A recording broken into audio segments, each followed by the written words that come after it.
إن الحمد لله حمد كثير طيب مبارك فيه كما يحب ربنا ويرضاه. أشهد أن لا إله إلا الله وحده لا شريك له، وأشهد أن محمدا عبده ورسوله صلى الله عليه وآله وصحبه وسلم. Amma ba'd. Welcome to another episode of the Heart Matters podcast.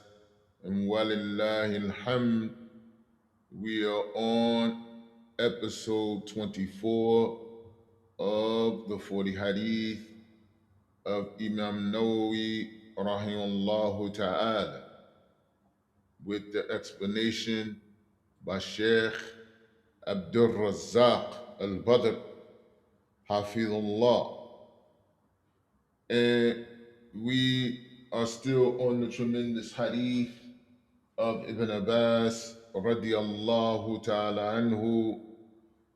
Ya ghulam, O young man, may I teach you some words.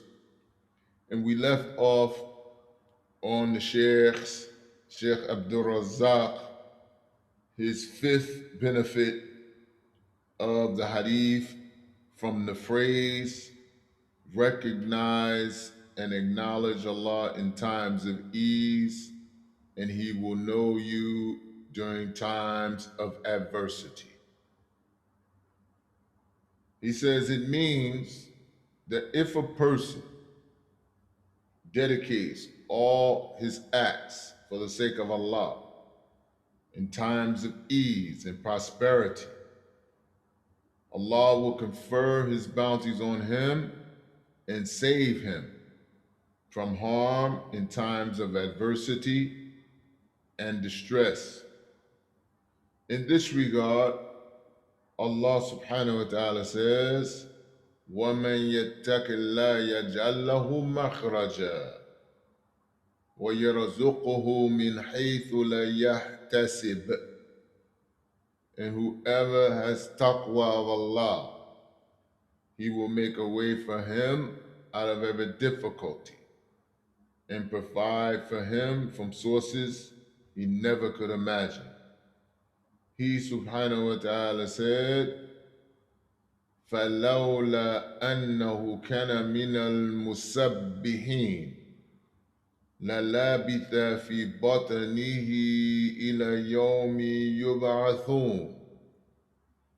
Had he not been of them who glorifies Allah, he would have remained in the belly of the fish to the day of resurrection. An example is also the story of the three men who were overtaken by a storm and therefore took shelter in a cave. A rock slipped down from the mountain and blocked the exit of the cave. They beseeched Allah in the name of some virtuous deed they had done in times of ease. Thereupon, one of them supplicated, being dutiful to his parents. The second man supplicated by abstaining from adultery after being capable of committing it. Then the third one supplicated to Allah by repaying a deposit to its owner after having invested it for him. Therefore, Allah ended their distress and moved the rock away from the entrance of the cave, and all three of them came out.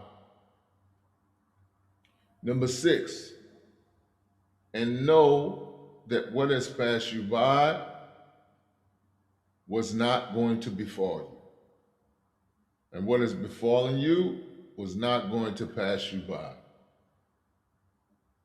It means that incidents Allah predestined to cause you no harm will not befall you. And those incidents Allah predestined for you will absolutely befall you. This is because what Allah wills comes to pass, and what He does not will does not come to pass. Moreover, Allah's predestination will absolutely be materialized, and everything that is not predestined for you will by no means happen to you, and you will by no means have access to it. Number 7, and know that victory accompanies sabr, patience. Relief accompanies affliction, and hardship and ease accompanies hardship. This sentence states that victory is the outcome of sabr. Relief follows afflictions, and ease follows hardships. No doubt, victory is contingent on patience by the permission of Allah. Moreover, distresses are averted through the relief that comes after it, and Allah always follows hardships with ease. Lessons to be deduced from the Hadith. Number 1, those who preserve the limits set by Allah will be preserved by Allah as far as their religion and worldly affairs are concerned. Number 2, those who do not preserve the limits set by Allah will not attain Allah's protection. Allah subhanahu wa ta'ala said, Nasullaha fanasiyahum. They have forgotten Allah, so He has forgotten them. Number 3, the reward is of the same type of action. To explain, since your action is preservation of the limits of Allah, the reward will also be divine preservation. Number 4, a Muslim should worship and seek help from Allah alone. A Muslim should believe, number 5, in divine predestination. Number 6, people can inflict on you neither harm nor benefit unless it is decreed by Allah. Number 7, no harm can be averted, no benefit can be attained unless it is by the qadr of Allah. This is because what Allah wills come to pass, and what He does not will does not come to pass. Number 8, patience will be followed by victory. Distress will be followed by relief, and hardship will be followed with ease. Number 11, the Prophet ﷺ was so humble that he dealt with children kindly. Number 12, before indulging in the details of any important topic, it is necessary to make an introduction that attracts the audience's attention. The Prophet ﷺ said, "Here shall I teach you some words of advice." Now, this is the end of Sheikh Abdul Razak al-Badr explanation of this tremendous hadith. But as I mentioned in the previous episode, we were going to find something from one of the other ulama regarding this hadith, and we found the explanation of Shaykh Uthaymeen rahimahullah ta'ala in his commentary on the 40 hadith. regarding this tremendous hadith of Ibn Abbas radiallahu ta'ala anhu. We will read some of it in this episode. We'll try to finish as much of it as we can, bi'idhnillahi ta'ala. But whatever we don't finish, we will come back in episode 25 and finish it, inshallah. The Shaykh begins by quoting two of the narrations of this hadith, and we will read them quickly. He says, one day I was riding behind the Prophet sallallahu alaihi wasallam, and he said to me, O young man, I shall teach you some words of advice. Be mindful of Allah, and Allah will protect you. Be mindful of Allah, and you will find Him in front of you. If you ask Allah. If you seek help from Allah. Know that if the whole nation were to gather together to benefit you with something, they would not be able to benefit you with it except what Allah has already recorded for you. And if they were to gather together to harm you, they would not be able to harm you except what Allah had already recorded against you. The pens have been lifted and the pages have dried. In the other narration in Tirmidhi, it says, know Allah in times of ease, and He will know you in times of hardship. Know that what has passed you by could never have befallen you, and know that what has befallen you could never have passed you by, and know that victory accompanies sabr, relief accompanies affliction, and ease accompanies hardship.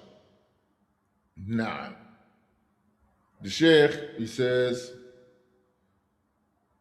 the phrase, Ya Ghulam, the Prophet ﷺ called out to Ibn Abbas saying, Ya Ghulam, O young man. This was to capture his full attention so that Ibn Abbas would listen intently, knowing that what followed was addressed specifically to him.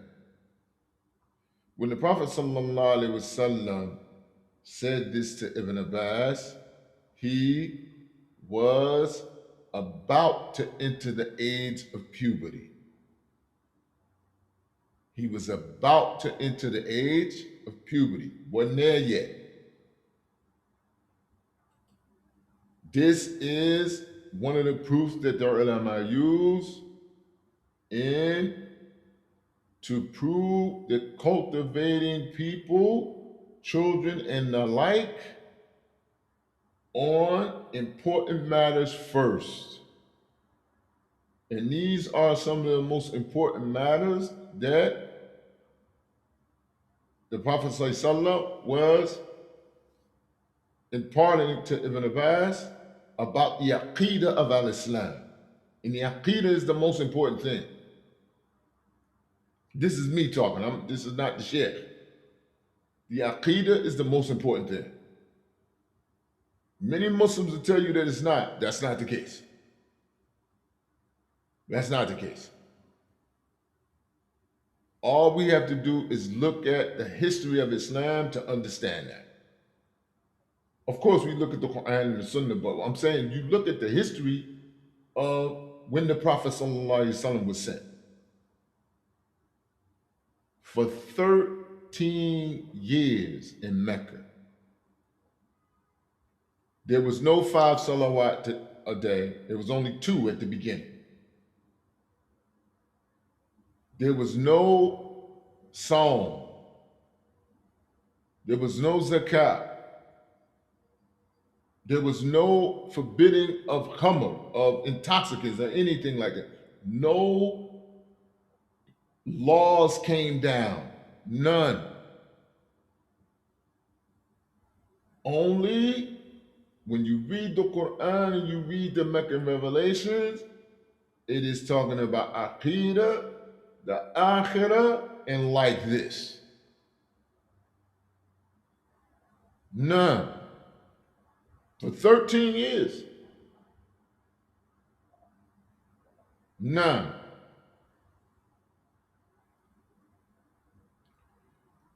The Sheikh continues. This timing was intentional and wise. The Prophet ﷺ taught Ibn Abbas these fundamentals of the religion at a time when he could begin practicing and implementing them so that he would grow up attached to them. By the time he became a man, he already understood his purpose in life.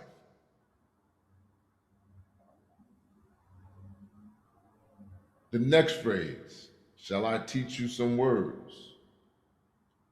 The Arabic phrasing gives the impression of a few words, not a lot of statements, not a lot, making it easy for Ibn Abbas to listen, memorize, and benefit from it. The narration in the Musnad of Ahmed adds that the Prophet ﷺ told him, Allah will benefit you by them,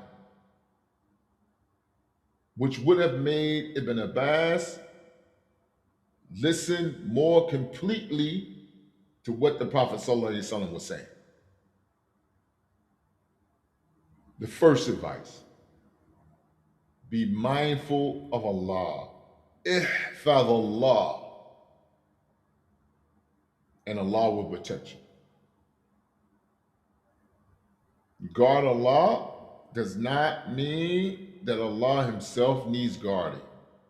For Allah is a samad. He is a subh. Allah is self-sufficient. And he is in need of no one. Rather, the meaning is that one must guard and be mindful of his deen and his law. This is the meaning as Allah saying, Ya ayyuhalladhina amanu in tansurullah yansurukum. O you who believe, if you help Allah, Allah will help you. Being mindful of Allah means preserving his boundaries, his rights, his commands, and his prohibitions. Fearing Allah in what he has commanded and forbidden, so that he finds you in acts of obedience and nearness, and does not find you in sins and transgressions. Among the greatest things to preserve are salah and purity, which is the key to salah, as well as guarding one's hearing, sight, tongue, and private parts from what is forbidden. As for the promise, Allah will protect you. If someone guards the rights of Allah Ta'ala, then Allah will protect him in return.